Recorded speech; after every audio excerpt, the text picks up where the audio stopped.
So in my last video, I talked about the book that I'm writing and gave a bit of sort of background about the book, where I was at with it.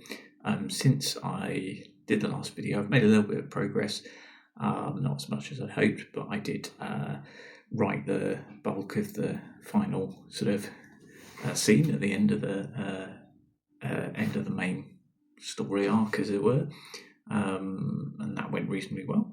I'm fairly pleased with it. I've still got some other sections to fill in, previous scene, and then kind of the final tying up the loose ends in the book. This is actually a video that I didn't necessarily anticipate I was going to make, and we'll see how it goes. As I said, I didn't want this to be kind of a general life vlog thing, what's going on in my world, because there's not too much that I really want to talk about put out there beyond the writing. I want to focus on that and try and build something with it, and just let people know about what I'm doing with this book and the process of doing it, because writing a book of, I don't know, might end up being 60,000 odd words, something like that, is a big achievement, I think.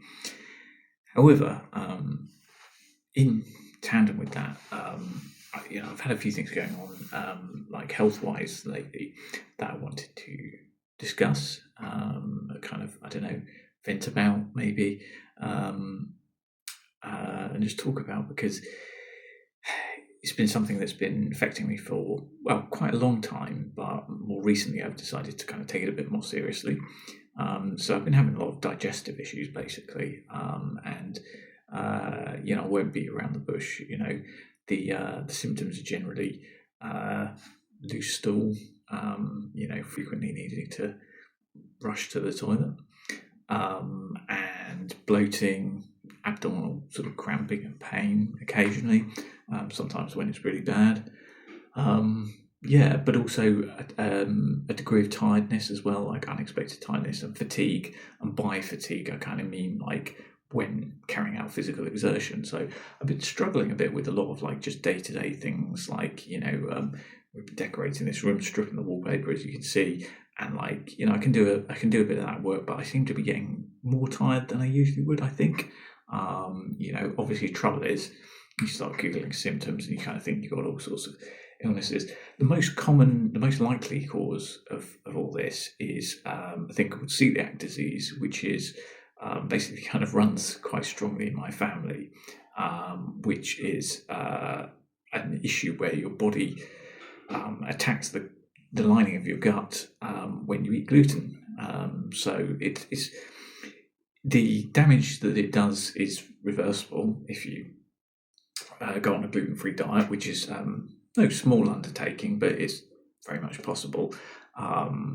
However, I'm still waiting on a full diagnosis for that. So I've had a blood test which indicates that I have high levels of a thing called TTG, which is basically an indicator of celiac disease, but it has to be confirmed with an endoscopy, and I'm on the NHS waiting list for a non-urgent referral for an endoscopy. It's been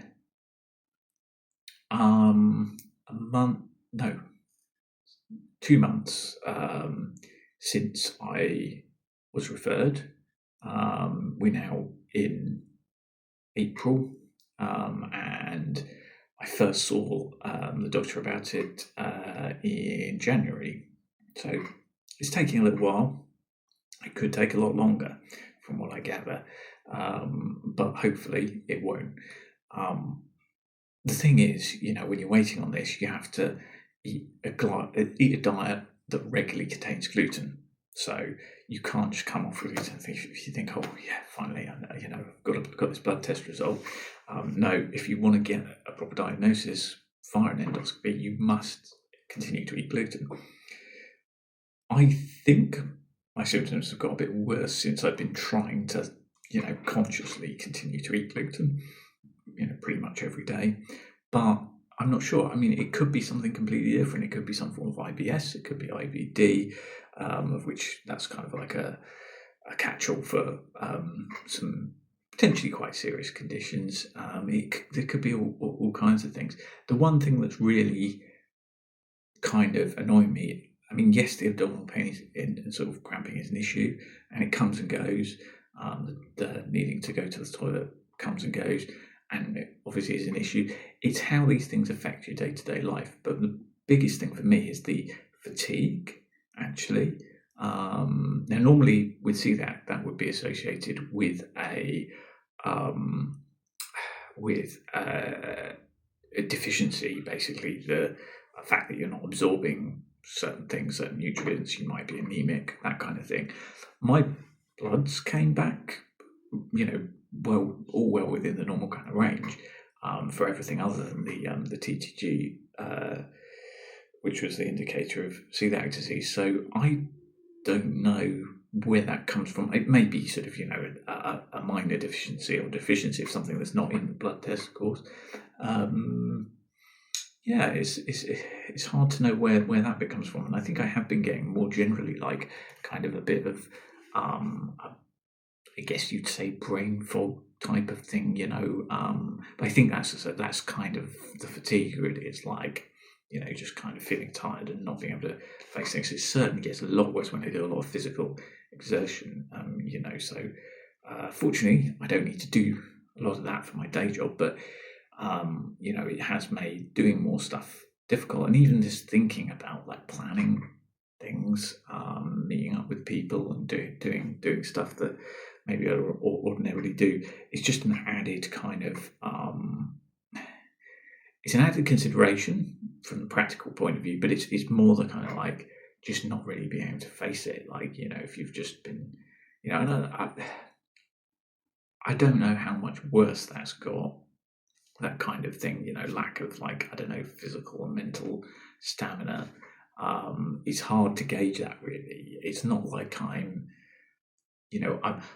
I find it a bit harder to get out of bed in the morning, for example. Now, that sort of thing that waxes and wanes between, throughout your life, and particularly as you start getting older, tends to get worse rather than it gets better. But I don't know if it's out of the ordinary for me. I think it is slightly, but it's not, completely stopping me from doing day to day everything that I need to do. I did have a strange, sort of thing a couple of days ago where I was doing some physical stuff. It tends to be on the weekend when either I'm decorating or might be working on my car or doing something like that, and it really did not feel great afterwards.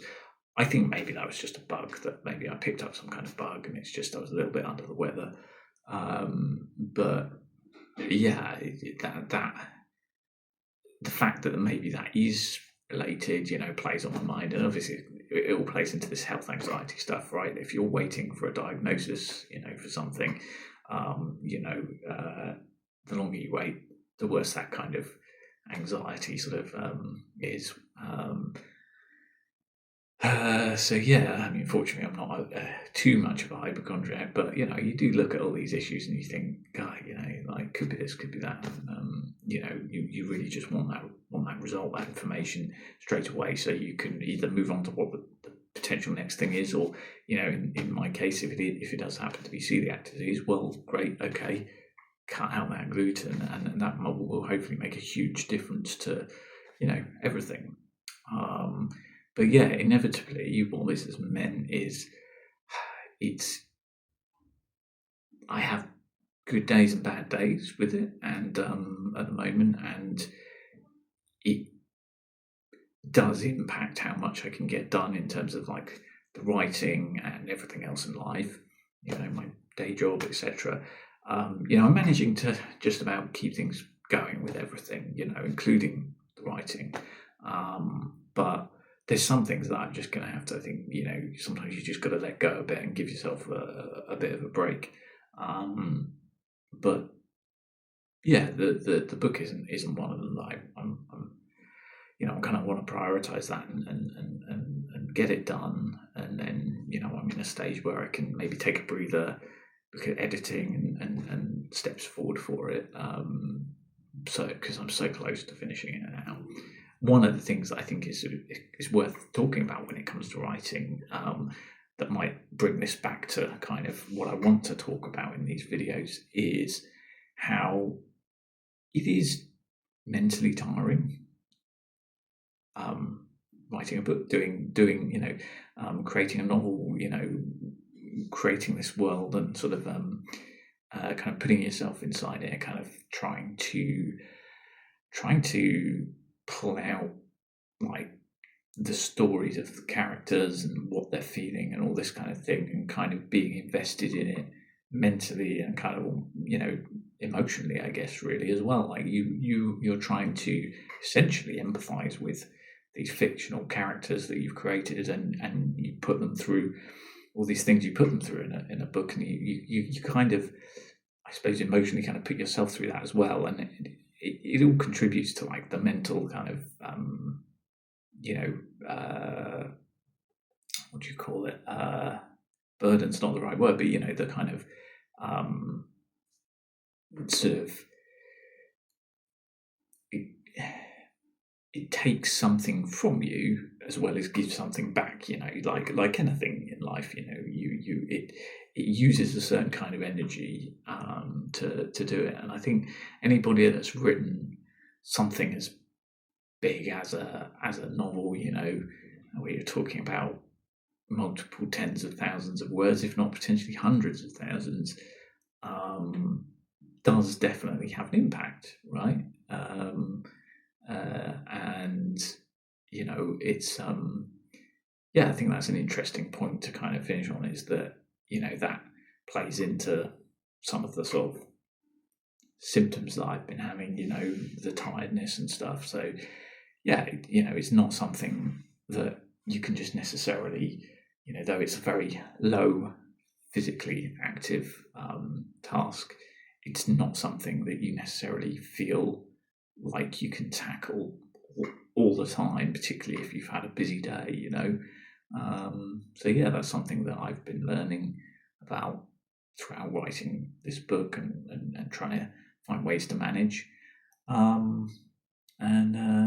So anyway, that's kind of a little whistle-stop tour of things that have been going on in my life, in parallel with writing the book. And I really hope I get an appointment for this endoscopy. It's probably going to be at least another month. I don't even have an appointment yet. It's going to be at least another month, I should think, before I'm likely to, that would be best case scenario, get any results. So I'm managing as I can.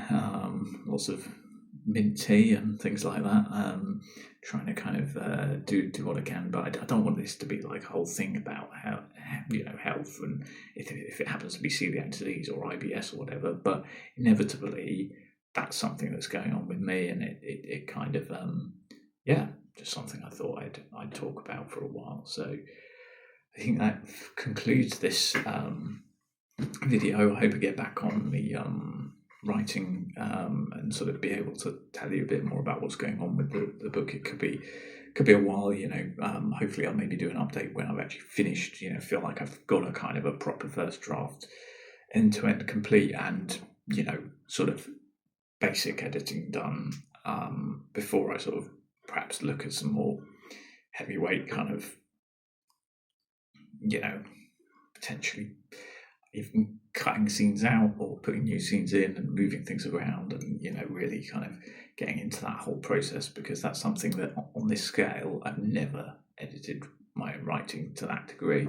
I do edit a lot of the stuff that I've written quite heavily in the past, but this will be the first book that I've of mine that I've edited down with a view to potentially then looking at the whole next realm of publishing and how all that works. So we'll see how it goes, and hopefully I'll have an update in the not too distant future.